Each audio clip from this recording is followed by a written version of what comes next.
ಎಲ್ರಿಗೂ ನಮಸ್ತೆ. ಇವತ್ತು 14ನೇ ತಾರೀಕು ಶನಿವಾರ ಏಕಾದಶಿ ಅಂತ ಹೇಳಿದ್ದೆ. ವಿಡಿಯೋ ಹಾಕೋದು ಸ್ವಲ್ಪ ಲೇಟ್ ಆಯಿತು.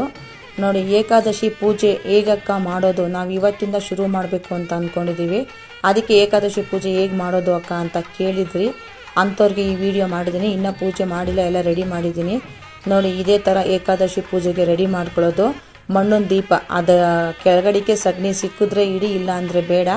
ಈ ಥರ ನೋಡಿ, ಪೂಜೆಗೆ ತುಪ್ಪದ ಬತ್ತಿ, ಕಡ್ಡಿ, ಕರ್ಪೂರ ಎಲ್ಲ ರೆಡಿ ಮಾಡ್ಕೊಬೇಕು. ಈ ಥರ ಫೋಟೋಗೆ, ರಾಘವೇಂದ್ರ ಸ್ವಾಮಿ ಫೋಟೋಗೆ ಗಂಧನ ಇಡಬೇಕು, ಕುಂಕುಮ ಇಡಬಾರ್ದು. ಈ ಸಲ 2 ದಿನ, ಇವತ್ತು ಮತ್ತು ನಾಳೆ 2 ದಿನ ಉಪವಾಸ ಬಂದಿರೋದ್ರಿಂದ ಏಕಾದಶಿ, ನೀವು ಮತ್ತೆ ಸೋಮವಾರನೇ ಉಪವಾಸ ಬಿಡಬೇಕಾಗಿರೋದು. ಆದ್ದರಿಂದ ನೀವು ಇವತ್ತು ನಾಳೆ 2 ದಿವಸ ಉಪವಾಸ ಇರೋಕ್ಕಾಗದೇ ಇರೋದ್ರಿಂದ ಹಾಲು ಹಣ್ಣು ತಿನ್ಕೊಂಡು ನೀವು ಉಪವಾಸ ಮಾಡ್ಬೋದು. ಮತ್ತು ದ್ವಾದಶಿ ಸೋಮವಾರನೇ ನೀವು ಉಪವಾಸ ಬಿಡಬೇಕಾಗಿರೋದು. ಬೆಳಗಿನ ಜಾವ ಸ್ನಾನ ಮಾಡಿ ಪೂಜೆ ಮಾಡಿ ಆವತ್ತಿನ ದಿವಸ